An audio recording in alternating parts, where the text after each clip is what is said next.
ہاں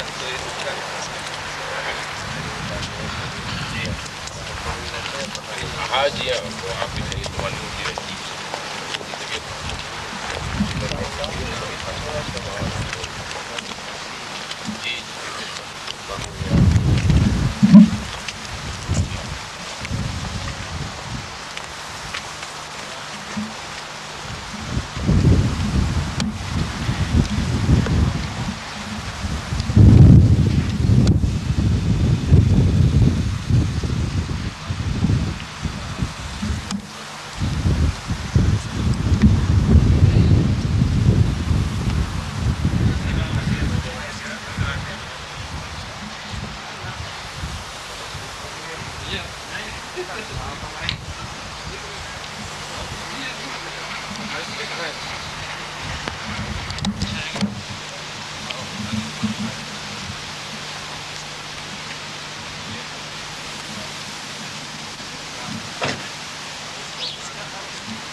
نحمده ونستعينه ونستغفره ونعوذ بالله من شرور أنفسنا ومن سيئات أعمالنا من يهده الله فلا مضل له ومن يضلل فلا هادي له ونشهد أن لا إله إلا الله وحده لا شريك له ونشهد أن سيدنا مولانا محمد خاتم الأنبياء وسيد المرسلين عليه الصلاة والسلام إلى يوم الدين وعلى آله وأصحابه أجمعين. أما بعد, my respected brothers, in particular Janab Maulana Ali Mian Sahib, Maulana Abul Hassan Ali Nadwi Sahib, Dr. Khalid Ahmad Nizami Sahib, Dr. Farhan Nizami, and all my colleagues and brothers, and Maulana Rabi Sahib. It is really indeed a pleasure and honor for all of us to have a galaxy of ulama and scholars in the Islamic Foundation today, this morning. And I'm extremely grateful to Janab Maulana Abul Hassan Ali Nadwi Sahib and his colleagues for accepting our invitation to come here on a very short notice and speak a few words of nasiha to all of us. As I mentioned, that it is really an honor and pleasure for all of us to welcome Maulana Abul Hassan Ali Nadwi Sahib and his colleagues. I don't think that Maulana Abul Hassan Ali Nadwi Sahib needs any introduction to the gathering which we have here. Indeed, he is one of the greatest alim in the Muslim world, not only in India, but in all the entire Islamic world and Arab world. Most of you, of course, have read his books. A number of books is written on many aspects of Islam, and he has been attending a number of conferences and giving lectures and seminars.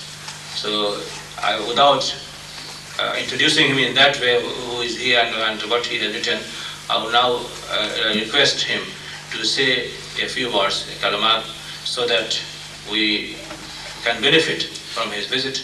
And inshallah, he has been able to see some of the activities of the foundation rather briefly, and I will also inshallah introduce him to the other facilities later on. I'm sure he will give us some nasiha, how to do the work of dawah in this environment, hostile environment, and how to keep our iman and what are our responsibilities, especially living in the West. So I'll now request Maulana Abul Hassan Ali Nadwi Sahib to say a few words to us. اچھا اردو مولانا speaker Urdu اگر عرب ذرا زیادہ ہو عربی میں مطلب ہے کہ دو چار الفاظ بعد میں آپ فرما دیجیے گا اردو میں کر کے زیادہ بہتر ہے. الحمدللہ رب العالمین والصلاة والسلام علی سید المرسلین وخاتم النبیین محمد وآلہ وصحبہ اجمعین ومن تبعهم بإحسان ودعا بدعوتهم إلى يوم الدين. أما بعد فأعوذ بالله من الشيطان الرجيم. ضرب الله مثلا كلمة طيبة كشجرة طيبة أصلها ثابت وفرعها في السماء تؤتي أكلها كل حين بإذن ربها ويضرب الله الأمثال للناس لعلهم يتقون. حضرات، میں یہاں حاضر ہوا تو مجھے یہاں کی سرگرمیوں اور یہاں کے کاموں دعوتی کاموں کے دیکھنے کا شوق تھا، اور میرے ذہن میں کوئی خاص مضمون نہیں تھا، اور نہ یہ بات متعین تھی کہ مجھے کچھ عرض کرنا ہی ہے. میں تو یہاں ایک زائر کی حیثیت سے، استفادہ کرنے والے کی حیثیت سے آیا، لیکن مجھے حکم ہوا ہے کہ میں آپ سے عرض کروں.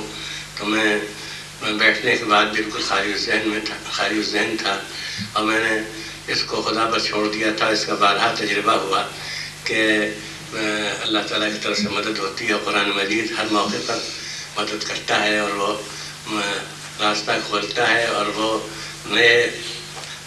نئی حقیقتیں اور اپنے اعجاز کے نئی پہلو سامنے لاتا ہے. ابھی آپ کے سامنے جو آیت پڑھی گئی وہ تنہا کافی ہے. دنیا میں کسی عہد میں بھی دین کی دعوت کا، اسلام کے تعارف کا، لوگوں کو دنیا کے اور دین کے خطرات سے نکالنے کا، اور زندگی کو نہ صرف برباد کرنے بلکہ زندگی کو باعث اذیت اور خدا سے بعد کا ذریعہ بنانے کے آزمائش سے نکال کر نجات کے راستے پر لگانے کا جب بھی کام کیا جائے گا تو یہ آیت اس کی رہنمائی کے لیے کافی ہے. اور اس کے اندر قرآن مجید کا اعجاز جھلک رہا ہے. قرآن مجید جیسے کہ میں بعض مرتبہ عرض کیا کہ مجموعی حیثیت سے بھی وہ معجزہ ہے، اور انفرادی حیثیت سے یعنی ایک آیت بھی اس کا الگ الگ معجزہ ہے. بلکہ مگر میں عربی زبان کے ایک طالب علم کی حیثیت سے فن بلاغت اور اس کے ساتھ ساتھ تفسیر کے ایک طالب علم کی حیثیت سے یہ کہوں کہ اس کا ایک ایک لفظ بھی مستقل معجزہ ہے، تو اس میں کوئی مبالغہ نہیں ہوگا. دیکھیے ابھی آپ کے سامنے جو آیت پڑھی ہے اس میں کسی سازش کو دخل نہیں تھا، نہ کسی منصوبہ بندی کو، کہ نہ ہمارے بھائی برادر محترم ناظر صاحب نے قاری صاحب سے کہا کہ یہ آیت پڑھیے گا، اور نہ میں نے ان کو اشارہ کیا. اس آیت میں کسی ملک میں بھی دین کا کام کیا جائے، دین کے تعارف کا کام کیا جائے، اسلام کے طرف دعوت دینے کا کام کیا جائے، اسلام کے محاسن کو پیش کرنے کا کام کیا جائے، اور لوگوں کو خطرات سے زندگی اور زندگی کے بعد کے خطرات سے نکالنے کا کام کیا جائے، تو یہ آیت اس کی پوری تصویر کھینچ دیتی ہے. اللہ تعالیٰ فرماتا ہے اعوذ باللہ من الشیطان الرجیم الم تر کیف ضرب اللہ مثلا کلمۃ طیبۃ کشجرۃ طیبۃ اصلها ثابت وفرعها فی السماء تؤتی اکلها کل حین بإذن ربها. اس آیت میں مکانی رقبہ بھی آ گیا، زمانی رقبہ بھی آ گیا، اور اس کی بنیاد، اس کا سرچشمہ بھی آ گیا، اور اس کا نقطۂ عروج اور جن بلندیوں تک اسلام کی دعوت پہنچ سکتی ہے اس کا بھی ذکر آ گیا. کہ آپ ایک درخت کی حقیقت پر غور کیجئے، کشجر طیبہ. پہلی شرط تو یہ ہے کہ وہ اچھا درخت ہو، شجرہ طیبہ ہو، اور یہ اللہ تبارک و تعالیٰ کے یہاں یہ شرط ہے ہر کام کی کامیابی کے لیے. کتنی بڑی ذہانت، کتنے بلند مقاصد، کتنے بڑے وسائل، وسیع وسائل، کتنی بڑی جمعیت، کتنی بڑی تنظیم، کتنے عہد کی ترقی سب ساتھ ہو تو اللہ تعالیٰ کے یہاں وہ معتبر نہیں ہے. وہ اس کے لیے ضروری ہے کہ اس کا مقصد صحیح ہو، اور وہ اس کا جو دافع اور محرک ہے وہ صحیح ہو، اور وہ بذات خود وہ صحیح ہو، یعنی اس کی فطرت صحیح ہو، اس کی بناوٹ صحیح ہو، اس کی ساخت صحیح ہو. تو فرماتا ہے کہ ضرب اللہ مثلا کلمۃ طیبۃ. پہلی شرط یہ کلمہ طیبہ ہو، صرف کلمہ ہونا کافی نہیں. دنیا میں ایک بہت بڑی غلطی یہ ہوئی ہے، ادبیات کی تاریخ بتاتی ہے، دنیا کی ساری لٹریچر کی تاریخ بتاتی ہے، شاعری کی تاریخ بتاتی ہے، ذہانت حکمت کی تاریخ بتاتی ہے، یونان کے فلسفہ و منطق کی تاریخ بتاتی ہے کہ لوگوں نے کلمے کو کافی سمجھا. کلمہ ہونا چاہیے، اور کلمہ وہ اس کے اندر انسان کی ذہانت جھلکنی چاہیے، اور انسان کی اس کے اندر مضمون آفرین ہونی چاہیے، اور اس میں انسان کا کے متعلق گہرائی ہونی چاہیے اور اظہار بیان کی طاقت ہونی چاہیے. دنیا میں زیادہ تر اس پر زور دیا گیا ہے. آپ ساری دنیا کے ادبیات کا یہ جو یونیورسل لٹریچر ہے وہ پوری دنیا میں الگ الگ ملکوں کا لٹریچر ہے تو آپ دیکھیں گے کہ ان سب میں کلمے پر زور ہے, کلمہ طیبہ پر زور نہیں ہے. تو پہلی شرط یہ ہے کہ وہ کلمہ طیبہ ہو, اس کا مقصد صحیح ہو اور اس کا سرچشمہ صحیح ہو اور اس کا محرک صحیح ہو اور وہ بذات خود صحیح ہو. بات جو کہی جائے صرف اتنا کافی نہیں کہ اس کا مقصد صحیح ہے. بعض لوگوں نے اس کو کافی سمجھا ہے. اگر آپ نفسیات کی تاریخ, مذہبی دینی نفسیات کی تاریخ بھی پڑھیں اور دعوتوں کی تاریخ پڑھیں تو بہت جگہ ایسا ہوا ہے کہ لوگوں نے کلمے کافی سمجھا ہے کہ بات اچھی طرح سے کہی جا رہی ہے, ٹیکٹفلی کہی جا رہی ہے, لیکن وہ خود بجائے خود وہ صحیح ہے, اس کا رشتہ صحیح ہے. وہ خالق ارض و سماوات, خالق کائنات سے وہ اس کے الہام اور اس کی رہبری سے وہ اخذ کیا گیا ہے, وہ صحف سماوی سے لیا گیا ہے, وہ انبیاء علیہ السلام کی تعلیم و ہدایت سے ماخوذ ہے, یا صرف اس میں انسان کی فصاحت و بلاغت ہے اور اس کا زور بیان ہے اور اس کی لطافت, شاعری کی لطافت ہے. تو پہلی بات یہ ہے کہ کیف ضرب اللہ مثلا کلمۃ طیبۃ, اور اس کے بعد اس کی مثال دینے کے لیے دنیا میں سینکڑوں ہزاروں چیزیں مثال کی ہو سکتی تھیں, لیکن کلمہ طیبہ کے برابر ہونے اور اس کے ثمردار ہونے اور اس کے اخیر عہد تک کام کرتے رہنے کی مثال درخت سے بہتر نہیں ہوتے. کشجرۃ طیبہ, اس کے لیے بھی یہ ہے کہ وہ شجرہ بھی طیبہ ہو. یہ نہیں کہ آپ نیم کا درخت لگائیں اور آپ اس سے آم کی امید کریں, کھجور کی امید کریں. آپ کانٹے بوئیں اور آپ اس سے پھول کی توقع کریں. تو خود وہ شجرہ بھی طیبہ ہونا چاہیے, جیسے کلمہ طیبہ ہونا چاہیے جو اس کا مشبہ بھی ہے جس سے اس کو تشبیہ دی گئی. اس کی تعلیم میں کہا ہے کشجرۃ طیبۃ. اب اس کے بعد قرآن کا اعجاز ہے اصلها ثابت وفرعها فی السماء. یہ الفاظ اگر آپ ان کی وسعت پر غور کریں اور ان کی لطافت پر غور کریں, اس میں سب کچھ کہہ دیا گیا. اس میں ادیان سماوی کی تاریخ آ گئی, اس میں نبوات اور پیغمبروں کی مساعی اور کوششوں کی تاریخ آ گئی, اس میں روحانی تبدیلیوں انقلابات کی تاریخ آ گئی جس کا احاطہ اس وقت تک نہیں کیا گیا اور احاطہ کرنا مشکل ہے. اور سینکڑوں نہیں ہزاروں بلکہ لاکھوں مثالیں ایسی ہوں گی مخلصین کے کلام کی کہ جن کا کوئی ریکارڈ اس وقت ہمارے سامنے نہیں ہے. تو ایک تو یہ کہ وہ شجرہ طیبہ ہو تو اصلها ثابت, اس کی جڑ تو زمین میں ہوگی لیکن فرعها فی السماء, اور اس کی شاخ آسمان میں ہوگی. وہ ایک انسان کی زبان سے وہ کلمہ نکلے گا لیکن وہ قوموں کی تقدیر بدل دے گا, زمانے کا رخ بدل دے گا, سوچنے کا طریقہ بدل دے گا, قومیں اسلام میں داخل ہوں گی. اس کے لیے میں ایک مثال جو اس وقت میرے ذہن میں آئی ہے ابھی پہلے میں آپ کے سامنے دیتا ہوں کہ آپ یہ دیکھیں کہ ایک چھوٹا سا کلمہ کیا کام کرتا ہے. اور اس کے لیے میں یاد کر دوں میں اپنے فاضل دوستوں کے سامنے کہ محض مطالعہ, محض ذہانت, محض پیش کرنے کا بہتر سے بہتر طریقہ اور اس کی ٹیکنیک اور اس کا جو ٹیکسٹ اور جو اس کی الفاظ کا انتخاب اور انشاء پردازی اور خطابت کا زور یہ تنہا کافی نہیں. اس کے لیے ضرورت ہے کہ وہ دل کی گہرائیوں سے نکلا ہو. اور اسلام کو جو اس وقت آپ دنیا میں پھیلا ہوا دیکھ رہے ہیں, اسلام کے جو فتوحات ہیں ان میں بہت بڑا عامل فیکٹر جو تھا وہ تھا کہ وہ بات جو بات دل سے نکلتی ہے وہ دل پہ اثر کرتی ہے. ہر چیز دل میں می خیزت بر دل می ریزت. اس کی ایک مثال میں دیتا ہوں جس وقت میرے ذہن میں آئی. مثالیں تو بہت ہیں وہ آپ کے سامنے پیش کرتا ہوں, اس کے بعد پھر جو ترکی اور فارسی تاریخوں میں آیا وہ بیان کروں گا. کہ تغلق تیمور تاتاریوں کی ایک شاخ کا شہزادہ تھا. آپ کو معلوم ہے کہ تاتاریوں نے جب روس پر ترکستان پر حملہ کیا اور اس کے بعد پھر وہ بغداد تک پہنچ گئے اور انہوں نے عالم اسلام کو گویا اس کی چولیں ہلا دیں اور ایسا نظر آنے لگا کہ اسلام اب دنیا میں ایک طاقت کے حیثیت سے باقی نہیں رہے گا. تو ان کی شاخ وہ مختلف شاخوں میں تقسیم ہو گئے تھے. ان میں سے ایک شاخ تھی جو ترکستان پر, یہ بھی حسن اتفاق ہے کہ اس وقت ترکستان میں ایک نیا انقلاب ہوا ہے اور ہم اس وقت اس حالت میں اس کا ذکر کر رہے ہیں کہ ہمارے لیے دل پر چوٹ نہیں لگتی اس کا نام لینے سے.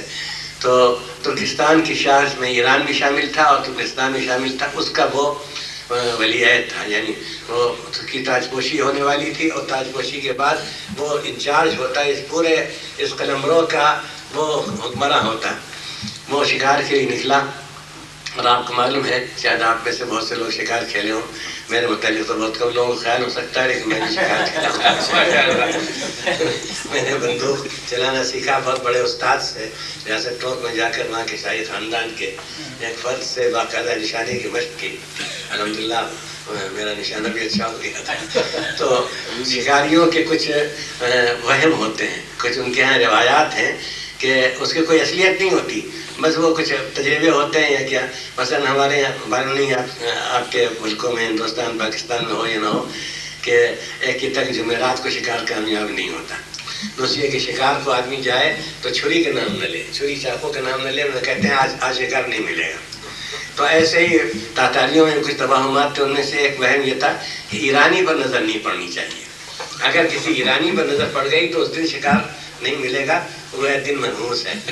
اللہ کچھ اور منظور تھا، وہ ایک شکار نہیں کرنا تھا، کسی ہرن کا کسی شیر کا شکار نہیں کرنا تھا، ایک قوم کا شکار کرنا تھا. ایک پوری ایک فاتح نسل اور ایک حکمرانی کی صلاحیت رکھنے والی جو ساری دنیا پر اثر انداز ہو سکتی، اس کا شکار کرنا تھا.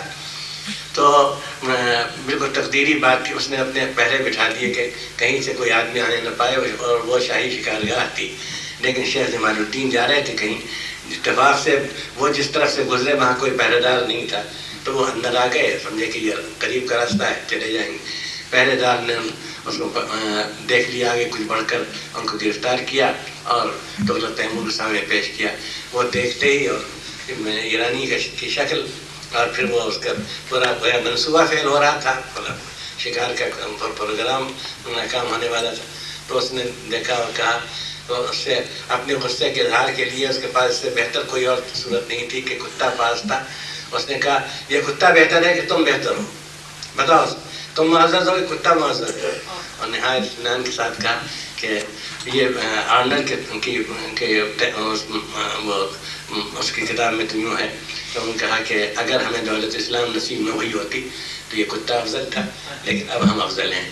ان کا دولت اسلام کیا ہوتی ہے، ایمان کیا ہوتا ہے. انہوں نے ایمان کو تشریح کی کہ دل پر اثر پڑا، اور اس نے یہ کہا کہ اچھا جب کبھی آپ یہ سنیں کہ تغلق تیمور کی تاج پوشی ہو گئی اور وہ اب تخت سلطنت بیٹھ گیا، تو مجھ سے آپ مجھے شرف ملاقات ضرور بخشیے گا. اور یہ ان کے دل سے نکلی ہوئی بات تھی، اس لیے اس میں کوئی منطقی اثر ہو یا نہ ہو، لیکن اس کے دل پر اثر پڑا. یہ من جانب اللہ بات. میں اس لیے کہہ رہا ہوں کہ جب تک دعوت میں وہ دل شامل نہ ہو اور دل کی وہ اندر کی گہرائی سے وہ چیز نہ نکلے تو وہ اس کا وہ اثر نہیں ہو سکتا. یہ تو روایت ہے آرنلڈ کی. لیکن ترکی اور فارسی سورسز میں کے ماخذ میں جو زیادہ معتبر ہوں اس میں یہ ہے کہ انہوں نے بہت اطمینان سے جواب دیا کہ ابھی اس کا فیصلہ نہیں ہو سکتا. اس نے کہا کہ کتا معزز ہے کہ تم معزز ہو، کون افضل ہے؟ کہ ابھی اس کا فیصلہ ہے. اس کو بات آ جو ابھی کیوں فیصلہ نہیں، یا کہو کتا بہتر ہے اور یا کہو کہ میں بہتر ہوں. تو وہ اس کی تیاری میں تھا کہ وہ یہ کہہ دیتے کہ میں بہتر ہوں تو قتل کر دیتا. اگر کہتے کتا بہتر ہے تو چلے جاؤ. ان کا کیوں، اس میں انتظار کی کیا بات ہے؟ اگر میرا خاتمہ ایمان پر ہوا تو میں افضل ہوں، میں بہتر ہوں، نہیں کتا بہتر ہے. پھر اس نے پوچھا ایمان کیا ہوتا ہے، ایمان کی تشریح کی. اس کے بعد وہ برابر اس کے انتظار میں رہے کہ یہ اطلاع ملے کہ تغلق تیمور کی تاج پوشی مکمل ہو گئی تو میں جاؤں اور یہ واقعہ یاد دلاؤں. لیکن ان کی قسمت میں نہیں تھا. تو جب بالکل عالم سکرات میں تھے، وہ آخری وقت تھا، تو اپنے صاحبزادے کو بلایا، کہا کہ دیکھو بیٹا، میری قسمت میں تو یہ سعادت نہیں تھی، لیکن شاید تمہاری قسمت میں ہو. جب سننا کہ تغلق تیمور بادشاہ ہو گیا اور تاج پوشی اس کی ہو گئی تو اسے ملنا اور یہ واقعہ یاد دلانا. اب یہ یہاں سے آرنلڈ کا بیان اور دوسری کتابوں کا بیان مشترک ہے کہ انہوں نے سنا کہ تاج پوشی ہو گئی تو وہ گئے وہاں اس دار سلطنت میں. تو ان کو کون اندر جانے دیتا؟ وہ جب ان کو کچھ سمجھ میں نہیں آیا تو ذرا فاصلے پر ایک درخت کے نیچے مسلح بچھا لیا، وہاں نماز پڑھنی شروع کی. جب نماز کا وقت آتا ہے نماز پڑھتے. تو اذان دیتے، اور اذان اور وقتوں میں تو اذان کی آواز نہیں پہنچی، لیکن فجر میں ایک دن صبح جب سناٹا ہوتا ہے محل میں آواز آئی، اس نے کہی کیا یہ کیسی ہے مظلومانہ صدا ہے، یہ صدا بے ہنگام جسے کہتے ہیں، یہ کیا صدا بے ہنگام ہے، بے وقت کی آواز ہے۔ ان کا بادشاہ سلامتی جو جس طرح خطاب کرتے ہوں کہ ایک مظلوم سا شخص ہے، وہ کوئی اٹھتا بیٹھتا ہے اور یہ آواز لگاتا ہوں، پکڑ لو اس کو، بلا لو۔ بلایا اور کہا کہ تم کون ہو، یہ کیا تم آواز لگاتے ہو؟ کہا کہ آپ کچھ یاد ہے کہ آپ ایک مرتبہ شکار میں گئے تھے تو ایک ایرانی آپ کو ملے، شیخ جمال الدین، ان سے آپ کچھ مکالمہ ہوا تھا، گفتگو، ان کہاں یاد ہے؟ کہ میں اشارت دینے آیا ہوں کہ ان کا ایمان پر ختم ہو۔ اس نے اسی وقت کلمہ پڑھا۔ یہ دونوں یعنی آرنل نے بھی لکھا ہے اور ترکی اور فارسی کتاب، کلمہ پڑھا، وزیر اعظم کو بلایا اپنے اور کہا، تنہائی میں کہا کہ دیکھو بھائی میں نے فیصلہ کیا ہے اپنے متعلق، میں مسلمان ہو گیا ہوں، اب تو اپنے متعلق سوچو۔ اور کہا کہ حضور میں تو بہت دن سے مسلمان ہوں، آپ کو حیثیت ظاہر نہیں کرتا تھا۔ اس کے بعد پھر اس طرح پوری کی پوری شاخ مسلمان ہوئی، 100% مسلمان ہو گئی۔ تو میں یہ عرض کر رہا ہوں کہ کشجرۃ طیبہ، یہ محض اتفاقی لفظ نہیں، قرآن مجید میں کوئی اتفاقی لفظ نہیں ہوتا۔ وہ پہلی شرط یہ کہ شجرہ طیبہ ہو، یہ نہیں کہ آپ کوئی سا برگد کا درخت لگا دیں، نیم کا درخت لگا دیں، کانٹے کہیں بو دیں اور آپ اس سے امید کریں۔ پہلے شرط یہ کہ شجرۃ طیبہ، اور پھر اس شجرہ طیبہ کی جو صفت بیان کی خدا نے، وہ بالکل اس کے دین کی صفت ہے کہ اصلھا ثابت وفرعھا فی السماء، جڑ تمہیں نظر آئے گی زمین پر اور شاخیں تمہیں نظر آئیں گی آسمان پر۔ اب آپ اسلام کی تاریخ پڑھیے کہ وہ کس پستی کی حالت میں، کس بے سر و سامانی کی حالت میں، کس کمزوری کی حالت میں اس کی ابتدا ہوئی اور پھر اس کی شاخیں کہاں تک پہنچی۔ اور اس میں توتی اکلھا کل حین باذن ربہ، قرآن کا اعجاز ہے، ہر زمانے میں وہ اللہ کے حکم سے پھل دیتا رہے گا۔ یہ شجرہ خالدہ ہے، یہ میں شجرہ طیبہ نہیں، شجرہ طیبۃ خالدہ، یہ زمانے کے تغیرات کا تابع نہیں ہے کہ بہت سے درخت ہیں کہ جو اپنی عمر پوری کر کے ختم ہو جاتے ہیں، جانور ان کو تباہ کر دیتے ہیں، خود ان کے لگانے والا ان کو کاٹ دیتا ہے۔ تو اس میں بتایا کہ اس کی مکانی وسعت تو یہ ہے کہ وہ زمین سے اٹھتا ہے، پیدا ہوتا ہے اور آسمان تک جاتا ہے۔ یہ تو اس کا مکانی وسعت ہے۔ اور زمانی وسعت یہ ہے کہ توتی اکلھا کل حین، وہ اپنے پھل ہر زمانے میں اللہ کے حکم سے دیتا ہے۔ اب آپ دیکھیے، یہ یورپ ہے، یہ برطانیہ ہے کہ جب اس کی حکومت ہندوستان میں تھی، ہمارے بر صغیر پر تھی، تو کوئی تصور نہیں کر سکتا تھا کہ خاص لندن اور اس کے قرب جوار میں اسلامی مطالعے کے مراکز قائم ہوں گے، اسلام کی دعوت وہاں پیش کی جائے گی۔ ایک وقت تو ایسا آیا تھا کہ وہاں کے مشنری میدان میں آ گئے تھے اور انہوں نے یہ حکومت کو بھی یقین دلایا تھا اور خود بھی کہ یہ یسوع مسیح نے ہم کو یہ وقت دیا ہے اور ہمیں ان کے مذہب کی تبلیغ کرنی چاہیے۔ اور خطرہ پیدا ہو گیا تھا مسلمانوں کی ارتداد کا بڑے پیمانے پر۔ اس کی بنا پر مولانا رحمۃ اللہ صاحب تہرانوی نے اظہار الحق کتاب لکھی اور پادری فنڈر سے ان کا مناظرہ ہوا، اور مولانا سید محمد علی صاحب مغیری نے اسی ڈر سے اور ندوۃ العلماء کی تحریک چلائی۔ مجھے معلوم ہے کہ اس کے پس منظر میں، اس کے بیک گراؤنڈ میں کیا چیز تھی کہ اب ایسے علماء کو تیار ہونا چاہیے جو دوسرے مذاہب کا مطالعہ کر سکیں اور جو کسی مغربی زبان سے، انگریزی زبان سے بھی واقف ہو، اور جغرافیہ اور تاریخ سے اور جدید علوم سے، اور وہ اس نئی نسل کو اس کی زبان، مانوس زبان میں خطاب کر سکیں اور مسائل حاضرہ پر وہ مسلمانوں کی رہنمائی کریں۔ تو توتی اکلھا کل حین باذن ربھا، ہر زمانے میں وہ اپنے پھل دے گا اللہ کے حکم سے۔ یہ بالکل آپ اپنی آنکھوں سے اس آیت کا تحقق دیکھ رہے ہیں کہ وہ شجرہ طیبہ جو اللہ کے رسول نے، آخری رسول نے لگایا تھا، اور جس کی اصلھا ثابت، جس کی جڑ زمین میں تھی، کہاں تھی؟ جزیرۃ العرب میں تھی، جو سیاسی حیثیت سے، فکری حیثیت سے، علمی حیثیت سے اور مالی حیثیت سے، ہر حیثیت سے پسماندہ ترین علاقہ تھا دنیا کا، اور بعید اور کٹا ہوا تھا ساری دنیا سے۔ تو اصلھا ثابت وفرعھا فی السماء، اس کی شاخیں کہاں تک گئیں؟ اس کی شاخیں آسمان تک گئیں۔ آپ دیکھ رہے ہیں کتنی کتنی سلطنتیں پیدا ہوئیں اس کے نتیجے میں، کتنے مدارس پیدا ہوئے، کتنے جامعات پیدا ہوئیں، کتنے محقق پیدا ہوئے، کتنے مفکر پیدا ہوئے، اور کتنے ادیب پیدا ہوئے، اور کیا کتنا بڑا لٹریچر پیدا ہو گیا. کہ صرف اسلامی لٹریچر اگر آپ دنیا کی مختلف زبانوں میں کسی ایک زبان میں بھی اگر آپ اس کا احاطہ کرنا چاہیں تو مشکل ہے.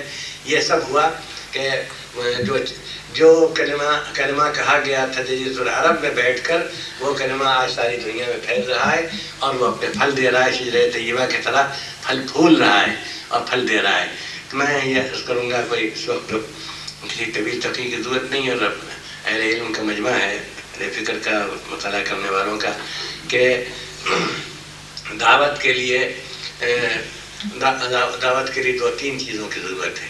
ایک تو واقفیت کی ضرورت ہے، نفسیات انسانی سے واقفیت ہو، اور زبان کی ضرورت ہے. زبان کو بڑی اہمیت ہے، اور آپ حضرات نے بہت صحیح قدم اٹھایا. میں اس کی داد دیتا ہوں اور اس کی تحسین کرتا ہوں کہ آپ نے بہتر سے بہتر یہاں کی زبان میں آپ نے اسلام کو پیش کرنے کا انتظام کیا ہے. اس کے لیے آپ تیار کر رہے ہیں.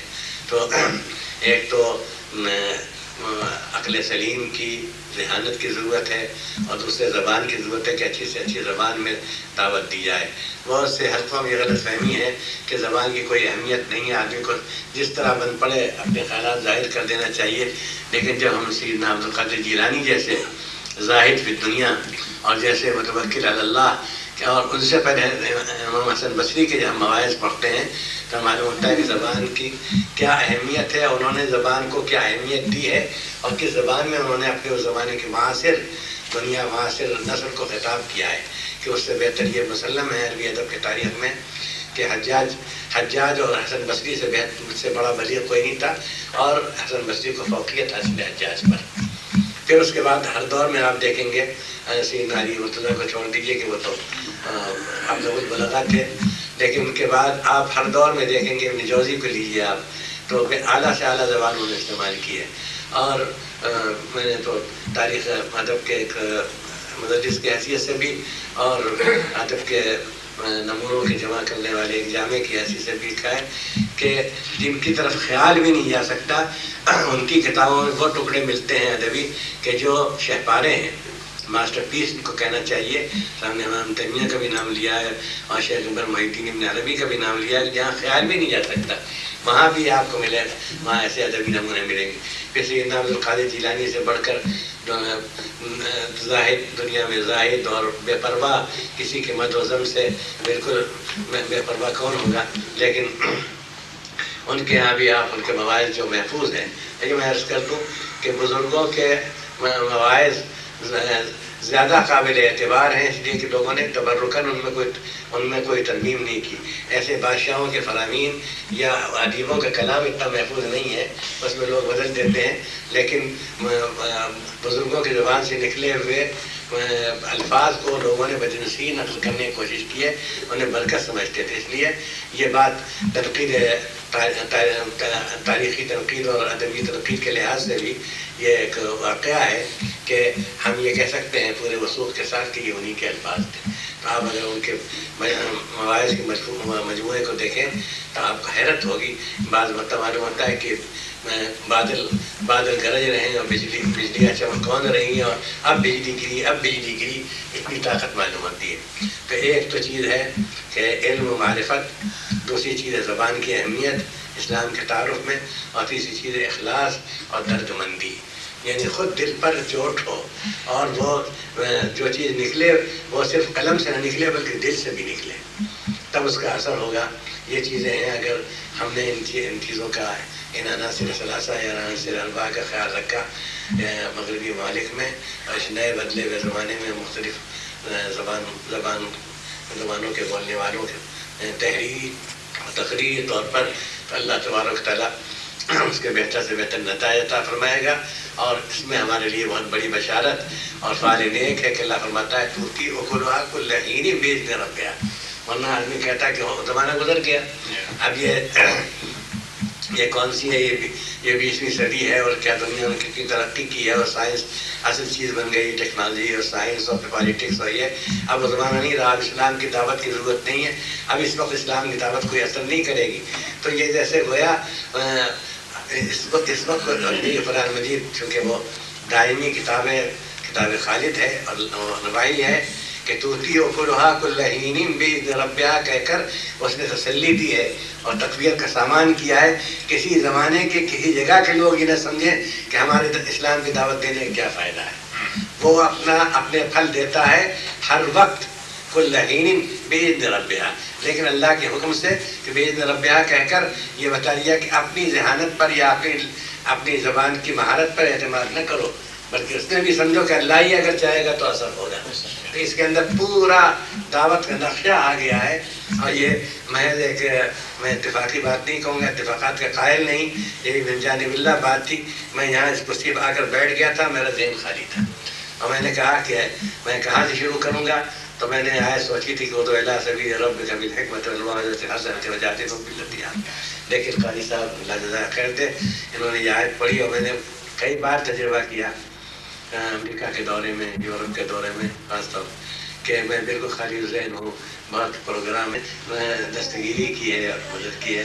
میں ان الفاظ کو ختم کرتا ہوں اور اپنی اور اپنے رفقا کی طرف سے بھی پورے اعتماد کے ساتھ اس مسرت کا اظہار کرتا ہوں کہ اس مرکز کو دیکھ کر بڑی خوشی پہلے ہی میں نے دیکھا اور اس میں جو تنوع ہے، ویرائٹی اور جو مختلف حقیقتوں کا احساس کیا گیا، ضرورتوں کا احساس کیا گیا ہے اور مختلف ذہن اور مختلف ذہنی سطحیں سامنے رکھی گئی ہیں اور جو مطالبات ہیں، یہ قابل مبارکباد ہے. یہ چیز